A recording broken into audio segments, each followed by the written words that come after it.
Assalamualaikum warahmatullahi wabarakatuh. Kami dari kelompok 3 akan menjelaskan mengenai analisis keselarasan antara Undang-Undang Nomor 7 Tahun 1984 tentang pengesahan konvensi mengenai penghapusan segala bentuk diskriminasi terhadap wanita. Setiap warga negara memiliki kedudukan hukum dalam suatu pemerintahan, sehingga segala bentuk diskriminasi terhadap perempuan harus dihapuskan karena tidak sesuai dengan dasar negara yakni Pancasila dan Undang-Undang Dasar 1945. Dengan ini, Majelis Umum Perserikatan Bangsa-Bangsa di dalam sidang pada tanggal 18 September 1979 telah menyetujui konvensi mengenai penghapusan segala bentuk diskriminasi terhadap wanita.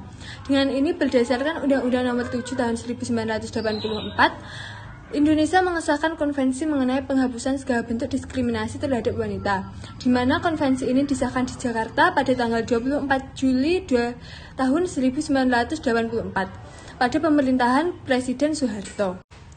Konvensi penghapusan segala bentuk diskriminasi perempuan yang menjabarkan bahwa negara berkewajiban untuk 1. Menjamin kesetaraan. Tujuan utamanya adalah untuk menghindarkan adanya perlakuan berbeda terhadap orang-orang dalam situasi yang sama dan menghasilkan keluaran yang memastikan kesetaraan kesempatan, yaitu hukum, kebijakan, ataupun program. Kesetaraan akses dan kesetaraan yang memperoleh keuntungan dari kesempatan tersebut. Kaitannya dalam Undang-Undang Dasar 1945 Pasal 28I Amandemen Kedua Pasal 4 Undang-Undang Nomor 39 Tahun 1999. Bunyi Pasal Undang-Undang Nomor 39 Tahun 1999 Pasal 4 yaitu berbunyi hak untuk hidup, hak untuk tidak disiksa, hak kebebasan pribadi, pikiran dan hati nurani, hak beragama, hak untuk tidak diperbudak, hak untuk diakui sebagai pribadi dan persamaan di hadapan hukum, dan hak untuk tidak dituntut atas dasar hukum yang berlaku surut adalah hak asasi manusia yang tidak dapat dikurangi dalam keadaan apapun dan oleh siapapun. Dalam hal ini, hak untuk tidak dituntut atas dasar hukum yang berlaku surut dapat dikecualikan dalam hal pelanggaran berat terhadap hak asasi manusia yang digolongkan ke dalam kejahatan terhadap manusia. Yang kedua, yaitu menghapus diskriminasi. Diskriminasi tidak terbatas pada pembedaan perlakuan, tetapi juga asumsi-asumsi sosial budaya negatif yang dilekatkan pada keadaan menjadi perempuan. Tindakan berupa pembedaan perlakuan, pembatasan, atau pengucilan adalah perlakuan yang menyebabkan pengurangan, pengingkaran, atau penghapusan hak dan kebebasan perempuan, termasuk mobilitas perempuan berdasarkan jenis kelamin atau asumsi-asumsi tentang gender.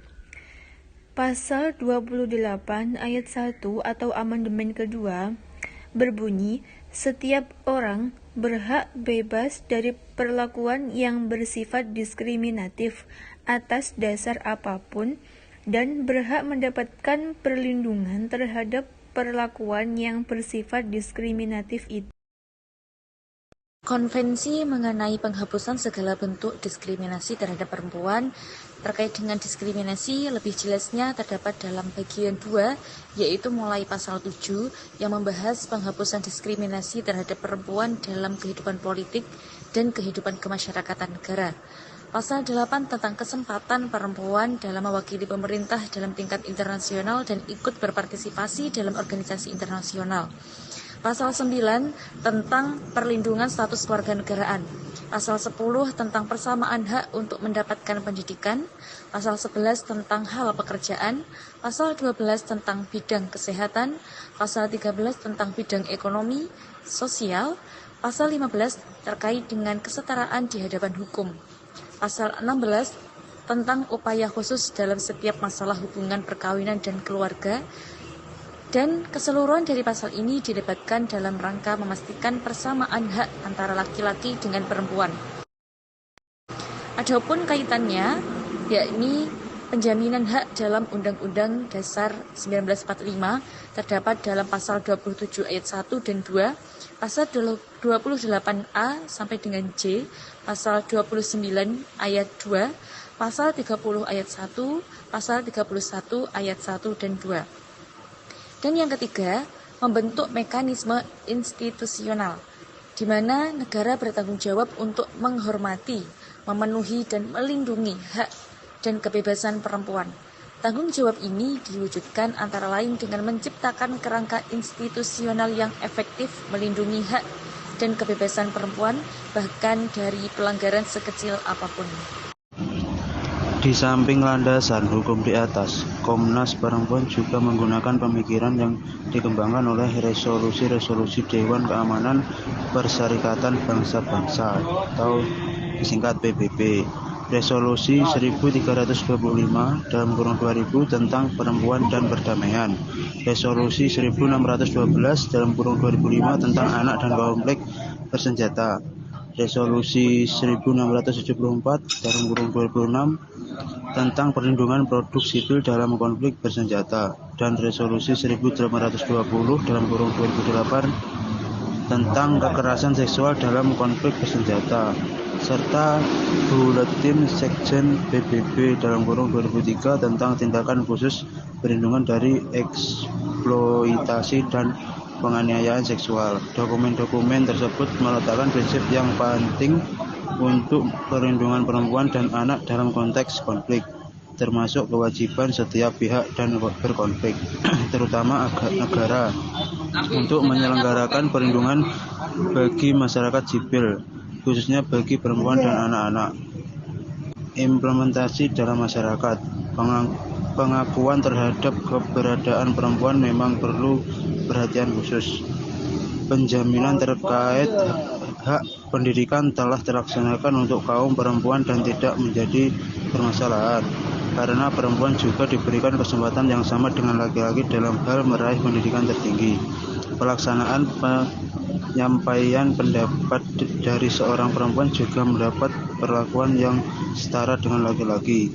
Hal ini juga dibuktikan dengan adanya perempuan yang menjadi pemimpin keluarga maupun juga dalam suatu organisasi tertentu.